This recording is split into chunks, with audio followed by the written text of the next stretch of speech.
membahas tentang kenaikan titik didih dan tekanan osmotik. Nah, part 1 kita akan membahas tentang kenaikan titik didih. Simak terus ya. Teman-teman, ada yang pernah merebus air? Air yang kita rebus akan mendidih pada suhu tertentu loh. Nah, ada yang tahu berapakah suhu ketika air mendidih? Ternyata air mendidih pada suhu 100 derajat Celcius loh. Lalu, apakah air yang kita rebus selalu mendidih pada suhu 100 derajat Celcius? Ternyata tidak ya teman-teman. Hal ini tergantung pada apa yang kita tambahkan ke dalam air. Suhu mendidihnya bisa berubah. Inilah yang disebut sebagai kenaikan titik didih. Lalu, apa yang dimaksud dengan kenaikan titik didih? Kenaikan titik didih adalah fenomena fisika di mana titik didih suatu pelarut meningkat ketika ditambahkan zat terlarut, yang biasanya dalam bentuk larutan ataupun campuran.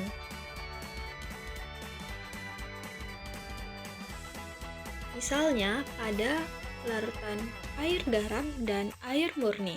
Nah, pada air murni, titik didihnya berada pada suhu 100 derajat Celcius. Sedangkan pada larutan garam, titik didihnya melebihi dari 100 derajat Celcius.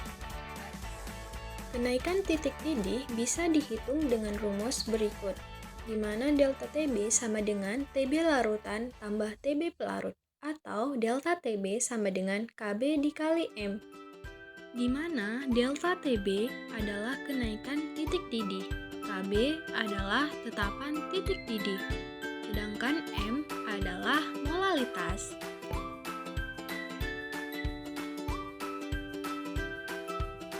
Contoh soal, sebanyak 9 gram glukosa dilarutkan dalam 100 gram air.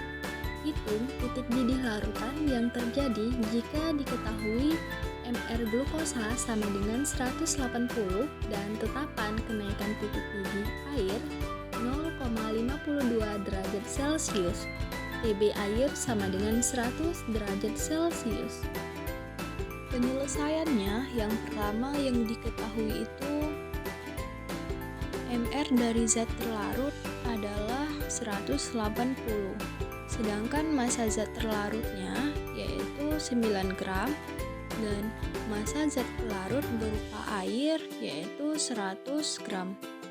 Nah, KB air yang diketahui yaitu 0,52 derajat Celcius, TB air 100 derajat Celcius, sedangkan yang ditanyakan adalah titik didih larutan.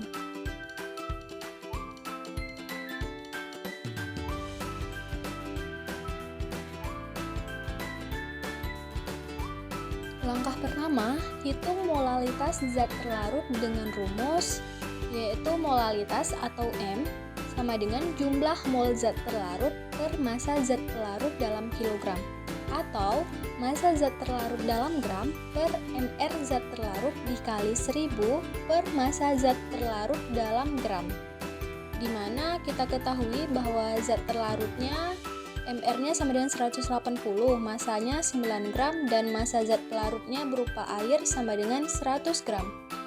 Nah, sekarang kita masukkan ke dalam rumus. M sama dengan 9 gram per 180 gram per mol dikali 1000 per 100 gram. Kita dapat M sama dengan 0,5.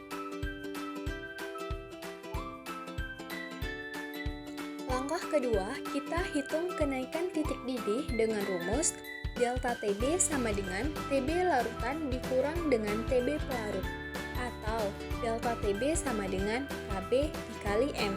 Diketahui molalitasnya yaitu 0,5, KB yaitu 0,52 derajat Celcius, TB air yaitu 100 derajat Celcius.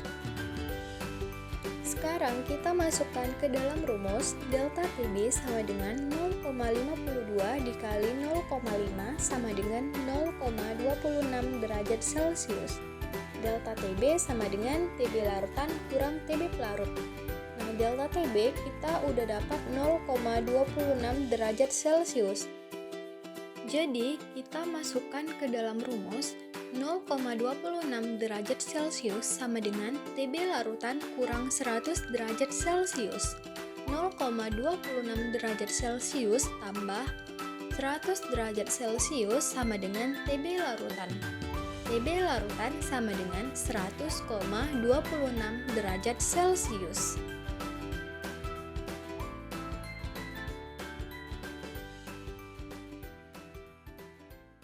Oke, part 2. Kita akan membahas tentang tekanan osmotik. Simak terus ya. Kenapa telur ini pecah ya? Selamat pagi, Vera. Selamat pagi juga, Desi. Ver, kemarin kan pas aku ngerebus telur, telurnya pecah. Padahal aku ngerebus pakai air biasa kok bisa ya telurnya pecah. Karena tekanan osmotik, di mana tekanan osmotik di dalam air lebih kecil daripada di dalam sel telur. Akibatnya, air berpindah ke sel telur, sehingga telur menjadi lebih bengkak dan pecah. Jadi itu tekanan osmotik ya? Aku nggak ngerti deh, apa sih tekanan osmotik itu? Tekanan osmotik itu adalah tekanan yang diperlukan untuk menghentikan osmosis, yaitu perpindahan pelarut dari larutan yang lebih encer ke larutan yang lebih pekat melalui membran semi-permeabel. Aku nggak ngerti deh, apa sih maksudnya tekanan yang diperlukan untuk menghentikan osmosis? Kok bisa gitu? Kamu bingung ya sama tekanan osmotik? Kalau gitu, kamu tanyakan ke Bu Rina aja nanti saat di kelas, Des. Oke, Ver. Dari penjelasan Ibu tadi, apakah kalian sudah paham anak-anak atau ada yang ingin kalian tanyakan? Sudah, Bu. Desi mau bertanya tentang materi yang lain, Bu.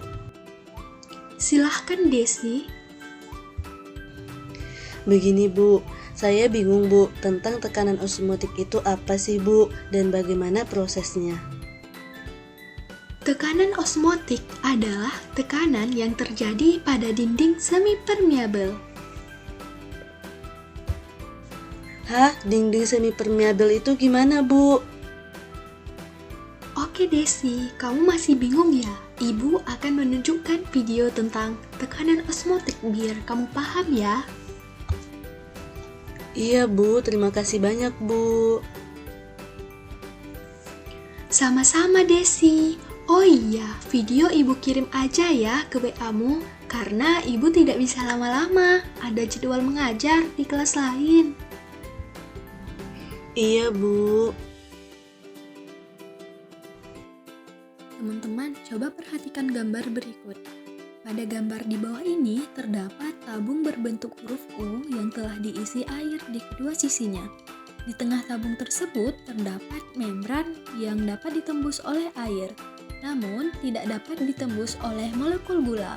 Ketika gula C6H12O6 ditambahkan pada salah satu sisi, maka ketinggian air akan meningkat, sedangkan sisi yang lain akan turun secara proporsional terhadap tekanan dari kedua larutan.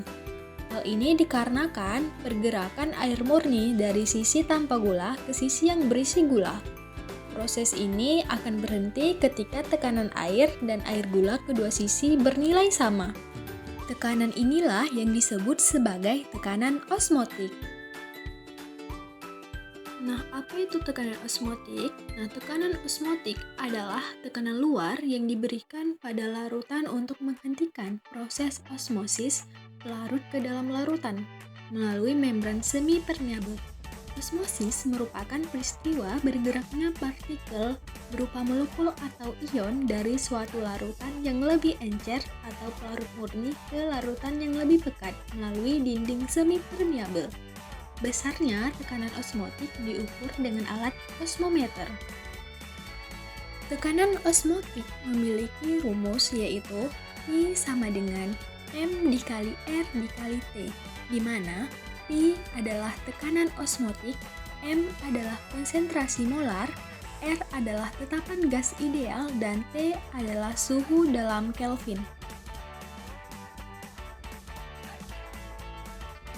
Contoh soal, hitung tekanan osmotik larutan 3,6 gram larutan glukosa yang terlarut di dalam 500 ml larutan pada suhu 20 derajat Celcius. Mr glukosa sama dengan 180. Penyelesaian, diketahui massa glukosa sama dengan 3,6 gram, massa pelarut 500 ml dan suhu 20 derajat Celcius diubah menjadi Kelvin, jadinya 300 Kelvin. Langkah pertama, kita harus mencari terlebih dahulu molaritas atau M dengan rumus M sama dengan massa per mR kali 1000 per volume, di mana kita masukkan angkanya yaitu M sama dengan 3,6 per 180 kali 1000 per 500, kita dapat M sama dengan 0,04 M. Langkah kedua, kita hitung tekanan osmotik larutan dengan rumus Pi sama dengan M kali R kali T. Kita masukkan angkanya, Pi sama dengan 0,04 kali 0,082 kali 300. Pi sama dengan 0,984. Jadi, tekanan osmotik yang terjadi adalah sebesar 0,984 atm. Oh, ternyata begini ya. Sekarang aku jadi mengerti tentang tekanan osmotik itu apa.